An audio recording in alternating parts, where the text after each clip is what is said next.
Hello and welcome to another Out of Spec Reviews video. You join me in Oslo. We are in Norway and I've just picked up this Volkswagen ID Buzz. Here are the keys and we're going on a small adventure. Now you guys know we have our Out of Spec Motoring channel, which is dedicated to EV adventures and road trips, and that's actually why we are here. We're taking a Tesla up to the Arctic Circle, which is going to be crazy.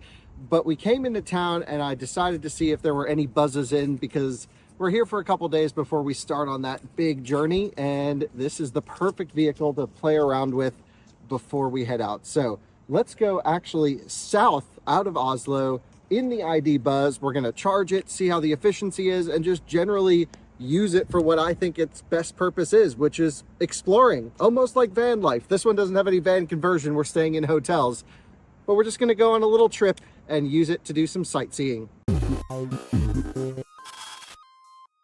So this is the ID Buzz that won't be sold in North America, but it is the European one. They're actually already on sale here, is my understanding, or just about to launch on sale. It's the shorter wheelbase, and this one is spec'd almost with everything. The one thing this is missing is the two-tone paint, which the US versions will be long wheelbase and only two-tone paint. If you're curious about my full review of this, I already have it up on this channel. No, no lie if I told you this thing is one of my favorite vehicles on the planet. I love the Buzz. So I think that guy just wiped out on the scooter over there. I think so too. Yeah. Well, weird things happen in Norway. Let me show you around this thing. Come on. So we got the big wheels. We got the silver paint. I really like the color scheme. It fits perfectly with like the gray skies of Norway. Apparently they had some big storms the last days, so there's just schmutz and stuff all over the car. Take a look in here. This one is the 5-seat configuration. You can see that this has massaging front seats as well, which is very nice. It doesn't have the cool two-tone interior. It's a cloth material. I'm not actually a fan of this material on this seat, but there's different specs. I think the North American one will probably have a leatherette option or something. Let's hope that the US guys know how to spec them to keep them fun. But let me show you this back here. Charging port does have plug-in charge with Ionity Type 2. I think it does 11 kilowatt AC charging, and then it does have the 170 plus or minus kilowatt DC fast charging. Some of the Volkswagen guys I was talking to when I was picking this up said in the summer they've seen a peak of almost 190. That's very promising. I also will be doing the Chattanooga Volkswagen ID4 test as soon as I get back to the US, so that'll be to you soon, because that vehicle should have the same charging curve as this. So let me show you this. Magna, by the way, the sponsor of this video, thank you, Magna. They made this rear tailgate. How about that? Do you know that, Alyssa? Nope. Yep, it's one of the largest pieces of thermoplastic in vehicles. It's really amazing. They did a great job on it. Let's see, we have the trailer hitch that pops out. So film down here, I'm gonna pull it. Boom. Check that out. We can tow with this thing. That's sick. And then, yep, and then you just slide it back up in there. Love that. We got our suitcases here because we're all prepped for our big Tesla adventure, but there's some things that we're going to be doing before we go. We're going to be probably meeting up with our friend Chris Rifa, who's a YouTuber in the area. We were going to meet up with Bjorn, but he's actually going to Thailand, so we won't be able to see him. But yeah, we're just going to like kind of do charging station reviews, see cars, meet people, do the normal stuff when we go on trips. And then just kind of the first few days will be based out of the Buzz. Tomorrow, we actually have to be back in Oslo because we're going to be doing the Neo battery swap station. So that'll be a video coming down. And I think we have an ES8. So I'll also have a review on that car. I'm really looking forward to it. I've had no Neo experience up to this point. And then we're going to go to Marcus Beal, grab a Tesla Model 3 Performance, and shoot all the way for North Cape, Nordcap or North Cape, I think is how it is. It's going to be incredible. We got thousands of kilometers of driving to do, going to the most northern supercharger, I think, in the world, at least in Europe. And what do you say we jump in the Buzz? It's getting cold out. Mm-hmm. So if you take a look, we are right in the center of Oslo right now. This is the city center is just down to our left. And we've done some things in Oslo up to this point. I think we've explored it enough to understand the city, or at least get a vibe of it. Wouldn't you say, Alyssa? Yeah, I think so. Yeah, just EVs everywhere, chargers everywhere. That's all I care about. I'm just like, wow, look at that weird Chinese EV I've never heard of. It's just crazy. But what we're going to do is just kind of pick a spot on a map and just go there. We have no hotels booked for this trip because we just wanted full flexibility.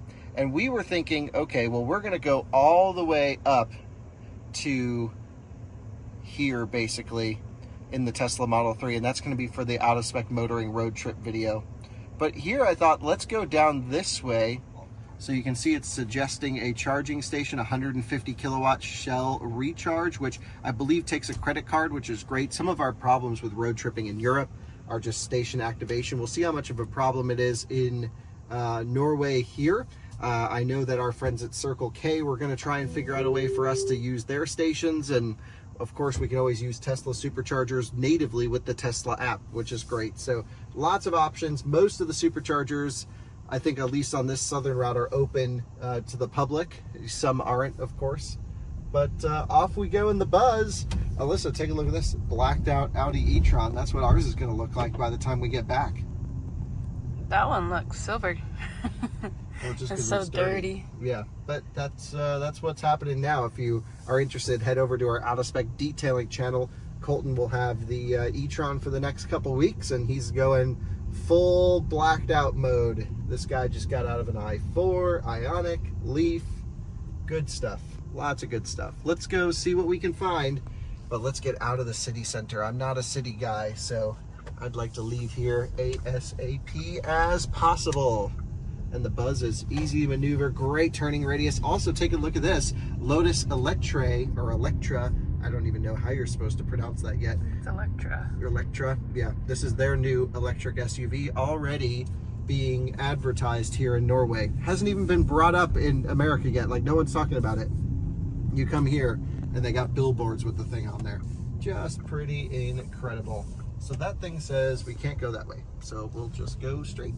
So just cruising along here through the city, and thought I would talk about just overall ride comfort of this thing. It's awesome. I just can't imagine a more perfect vehicle to buzz around in the city, do more things out in the countryside. I'm looking forward to getting it out there. But what's interesting is we have it charged up to 90% right now. Again, Volkswagen recommends an 80% daily charging limit.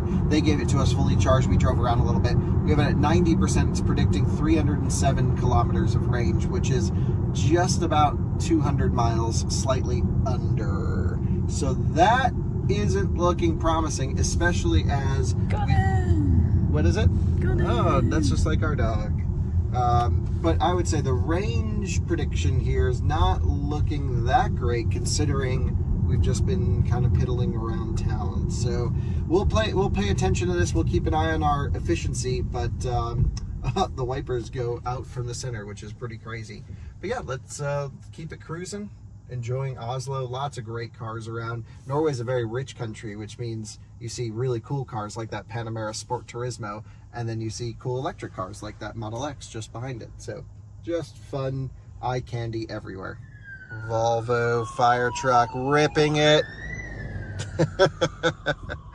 Nice. And what's funny is everyone here gets the small battery electric cars, because why do you need big range? That's a 75D Model X, for example. I see a ton of iXs. We've seen countless iXs, and they've all been pretty much the 40 trim, which we don't even get in America.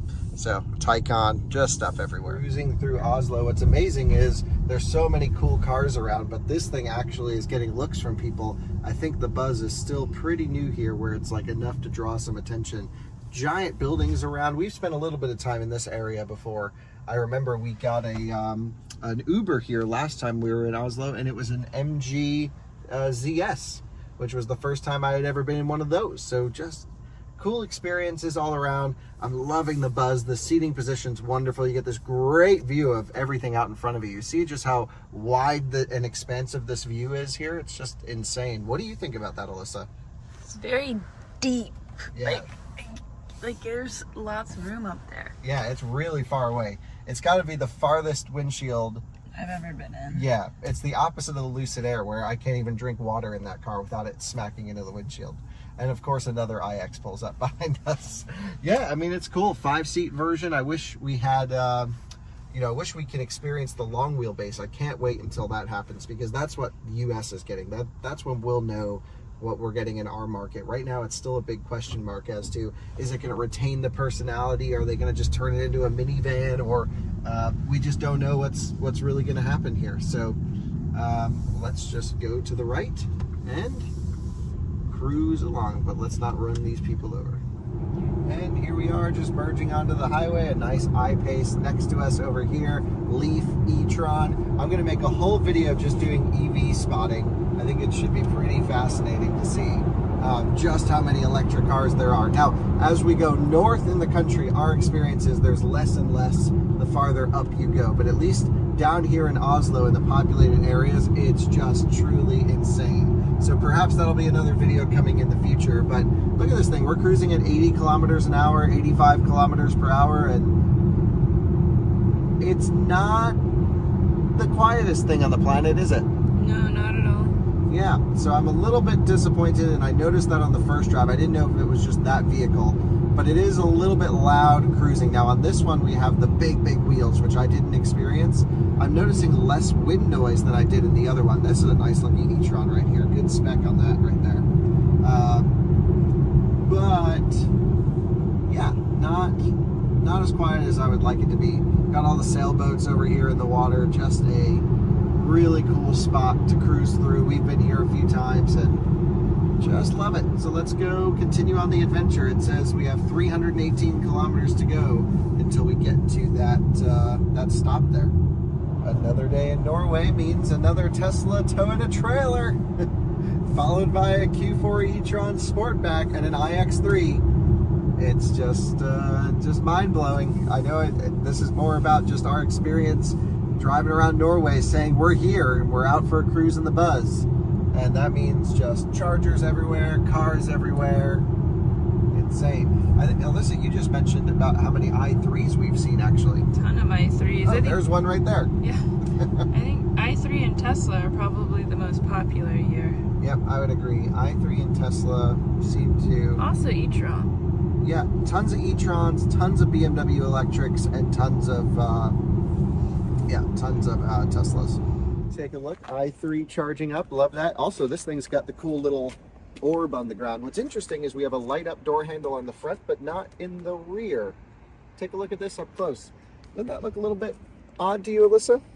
Yeah, They should have done that. You do both. Yeah, they cheaped out on that because the lights everywhere else are really cool. Take a look at the back. It's got, you can choose three different startup animations in the back, which is cool. But we just are up in the middle of the night. It's almost midnight out. And we slept and we drank some coffee and we're all screwed up with the time zone. And Excedrin. And Excedrin, yeah, because we both had headaches.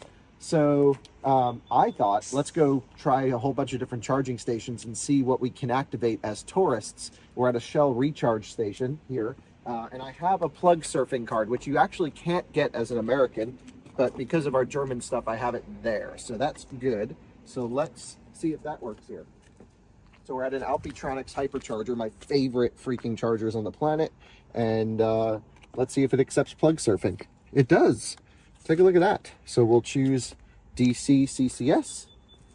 Plug surfing is the magic card to have for road tripping around Europe. Weird that there's no light here in the charge port. Oh, there we go. It is. Maybe it just fell asleep because I took too long. So we're in. Come on over. We're going to probably, not charge it much because I want to do some charge testing on this, but we're at 80% something. There we go. Contactors are clicking, 76% state of charge. We can change language right here. Take a look at this. Come on, let's dump in the power. I also want to see, I think 3.2 should tell us how many kilowatts we're taking. Yep, there we go. 375 volts. It'll come up a little bit as it starts dumping in the current. We're at 76%, so I don't expect much more than 43 kilowatts, 44 kilowatts. Seems fine. Yeah, let's take a look in the buzz. Our first charge in Norway. Had to be an Alpitronics unit. These things are my favorite. I've never spoken to the company. I'd love to. Let's jump in real quick. Take a look in here. There we go. We get kilowatts, online mode. Let's go back to charging. Wow, I feel like I know this software pretty well now. And I love the yellow-green light with ID Buzz. I think this fits it really well. We got USB ports everywhere. Just an awesome, yeah, even in the doors they have USB ports.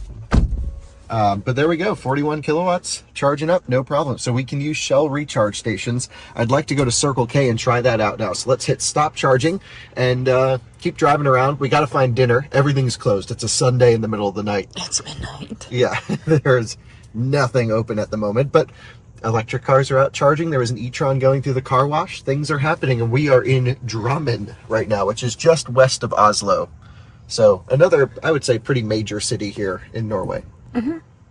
Well, just a few miles down the road, we've found the holy grail of charging. This is great. So we have some Shell recharge stations over there, 2 different 50 kilowatt units. There's a Kempower station going in, which we're a huge fan of Kempower. And then we came over here to this MER station, M-E-R. I think this is the government-backed one. Someone can correct me if I'm wrong. They're 150 kilowatt chargers, so this is the fastest charging on this side. But if we look over there, you'll see a giant Circle K installation. So this is great. We can get food in here at the rest house or rest stop. It's a Burger King. That's fine with us. There's not many options in the middle of the night in Norway. So we can run in there, get food. We're going to try all the different charging providers and see if we can activate them. So let's try this MER situation. Man, I love the Buzz. Now, Alyssa, you're not a huge fan of this color, are you? No, it's a little too bland for me. But actually, for me, I love it. I think the single silver with these wheels, I think this is a good look. Limo tint the windows, pretty sick. So let's see how this works. CCS. Let's see. I got my plug surfing card here. Let's see if it likes it. Maybe we need to select the charger first. All right, let's plug it in. Nice picture of something. So in we go. Man, I just love Type 2. So easy, no crazy latches. And now it says put in the RFID. We can actually put it to English. Please authenticate. Checking card, card denied. So we cannot use plug surfing for this one. Okay, so that's good to know. Can't use MER. But what about maybe scanning this? Or we can get the app, maybe? Let's see if we can get this thing to work one of these ways. All right, well, I tried a bunch of stuff, and I got the MER app to download. That's pretty cool. So, yeah, there's 16 posts here. There's 20 on the other side. It's just crazy. So, connector code, let's try it. 20013. Oh, and it even comes up here, 20013. So, log in and sign up. Let's see if it lets me sign up as an American. All right, well, I tried a bunch of stuff, and I got the MER app to download. That's pretty cool. So, yeah, there's 16 posts here. There's 20 on the other side. It's just crazy. So, connector code, let's try it. This one's 20013. Oh, and it even comes up here, 20013. So, log in and sign up. Let's see if it lets me sign up as an American. So, what's crazy is this thing let me put in all my details as an American. They had an app on the US App Store. Big shout out to this company here. A lot of European chargers don't let you do that. I'm now going to select 2003. It's got my credit card on there. Slide to start. Make sure cable's connected. Let's do it. Waiting to start. Okay. Oh, baby. It's good we're doing this now when there's no traffic. The chargers aren't full. And we can just get everything set up on day one because we're here for the next 2 weeks or so. And it says send RFID, but I just swiped it in the app. Oh, I chose the wrong one. Hold on. This is 13, not 03. So we need to go back to charge. And we want number 13. That's the one we're at. Slide to start. No freaking way. And these things are everywhere. I remember when we went on our big trip around Norway in the Model Y, we saw these MER chargers all over the place. So shout out to them for having support for us American tourists. That's freaking awesome. And there we go. Charging. Take a look. We're at 65%. There we go. Juicing up. This is great. Over 50 kilowatts. So, cool. I'm going to just double check the Shell recharge ones over there. We're going to get some food and then we'll run across the street to Circle K and see if we can activate those. For everybody who's always wanting trash cans and windshield wiper cleaner, has it in Norway, of course. You have these chargers, you have these chargers, you have those chargers, you have those chargers, and then you have Circle K ones over there, and probably more chargers. It's insane, but for some reason we just use Shell Recharge and we can't get this one to activate. So good stuff here. We're figuring out what the heck is going on. I don't know what any of it says, but we're gonna get it. We're gonna restart this process. Pretty sure Shell Recharge's charge accepts plug surfing. Into this one. It doesn't recognize it's plugged in. And now it says tap the card, okay. But it doesn't seem to accept our card. Oh yeah, whatever this says probably means not able to accept. Let's see if I can pull up the Translate app. It says, place the card against the card reader. What? I just did. Must not have a good working card reader or something. Let's try this Tritium 50 kilowatt. To unlatch the part on Type 2, you have to click unlock on the key, which is a little bit annoying.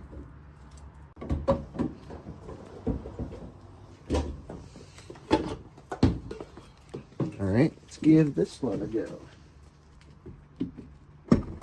Uh-oh. What the world? Hit the button. By the way, everyone thought this was going to crash. It doesn't. In the prototype stuff. All right, so now it says SMS or app. Max. Start. And then we should hear it scream, because these things always scream. Yep. So I think it was just a bad card reader on that, because this is the same company. And it's charging. Just give it a second to communicate. Volkswagen says charging. And I can hear the screaming starting. There we go. Charging at 60 kilowatts. Is that right? Am I reading that right? No, 40 kilowatts. 41 kilowatts. Okay, so yeah, I think just a bad card reader on that. I think Shell Recharge, we're good. Let's get food and run to Circle K. And welcome to Circle K. I've never actually even seen these Tritium 150 kilowatt units before. We've seen Ionity use these in 350 kilowatt configuration, but never 150. You can see the charging cabinets back here. Alyssa said there are also more chargers down that way, so we have to take a look at that. But let's get this thing plugged in. Got the HVC cable. Love these cables. They're the Phoenix contact cables. Very nice. So we're plugged. Let's see if they have a roaming agreement with plug surfing. Communicating with vehicle. Oh, is it plug-in charge? The cable cooling's going. Oh, that's so funny. So it says please pay, but I guess it was looking for a little plug-in charge situation. These cables pump so much fluid through, so it's already pre-cooling. Let's see if it does a plug surfing thing. No, does not plug surf. Okay, so we need to get the Circle K app. It says 21 seconds to complete. All right, we do need to get this sorted. Thankfully, we have some friends at Circle K if we need assistance. But let's unplug, see if we can get some food. Over food, I'll see if I can get the Norwegian Circle K app installed, or maybe the American one will activate this, and we'll be good to go. Circle K hot dog lifestyle. Oh yes. And wow, after some phone calls with our friends at Circle K, we found a roundabout way to get this thing to charge. And it was like, we have to use this app called Elton, and they didn't accept our American credit card, but they accepted our business Visa card. So it was like the last try, the last thing, and it worked. So we're actually charging, if you look behind you, on this Tritium 150 kilowatt unit. And so that's great. So now we can use Circle K chargers. There needs to be a lot more interoperability within visitor or tourist charging. I've been saying this in Europe for a while, but I think we got the big ones covered. The last thing I want to do is just make sure we can charge at a Tesla Supercharger. So I'm going to unplug this one, and then we're going to a Tesla Supercharger. This sort of sightseeing video turned into let's try all the chargers and make sure we can charge. But it's really good we're doing this now, rather than when we're freezing up in the Arctic Circle trying to get all this stuff to work. So we're just building out our own little network of charge point operators that we can use, and Circle K is now one of them. Awesome. And there we go. I've never charged on one of these Tritium 150 kilowatt units, but there we did. Added 4 kilowatt hours in 5 minutes. Battery was cold, so it didn't charge very fast at all. Let's let it unlatch. There we go. And cable has to go here. Great. So that was really awesome. And I had to put my whole phone into like a Norwegian app store thing. That took a little while. But during that whole process, we had some great snacks here. And so big fan of the Circle K. Glad it's open late. It's really the only open place we could find food in all of southern Norway right here. We drove all around. Burger King was actually closed. So yeah, ID Buzz looking great. Really loving it. So much to do with this thing. So much to do here in Norway. 2 weeks, such little time. We got a lot of driving to do. Tesla Model 3 adventure to the Arctic. I really can't wait. It's going to be awesome. Tomorrow morning, Neo battery swap. Damn, it's all getting exciting. And now, lastly, we are here at the Tesla Supercharger downtown in Oslo. This is kind of crazy. It's like under the city in a pretty big parking garage. So what I'm going to do is I have my American Tesla app open. You can see there's our Model 3. I'm going to go over here to charge your non-Tesla. And you can see this is one of them that's opened up. So we're going to select this one. We are currently at station 4C. Now, the problem with the charge port being here is it doesn't really fit in with where all the Tesla's charge ports are. Thankfully, there's only one car charging at this giant installation, so it doesn't really matter. But I'm going to go over here and select 4C. And we're going to plug in the car first, and then we're going to hit start charging. So really awesome. Look at these thin cables. These things are so fast. Over 600 amps on these tiny cables. Just crazy. We're going to hit start charging. And it's contacting the charger. Might take up to 2 minutes. Ensure your vehicle is plugged in. We are. And green charging. So the other nice thing is because it's the Tesla app's vertically integrated with the charger, we can monitor all of our charging right here. But isn't that how it should be? We just load up the Tesla app, cable cooling is on, and here we go. Already getting 75 kilowatts to the car. You can see it pre-authorized $10 on my account. 87 kilowatts now at 40%. The battery's still not totally warmed up on this thing, but just awesome. That's the way it should be. So the nice thing is when we're using a Tesla on our future road trip, of course we can use Tesla superchargers, but it's really nice to know in a pinch as a tourist, you can just rely on these bad boys. Whichever ones are open, super easy. And I'm glad they finally opened up the charge your non-Tesla feature on the American app. So big props for Tesla, to Tesla, for just making interoperability work perfectly, making payment working perfectly. It's what we need. Just setting the standard as always.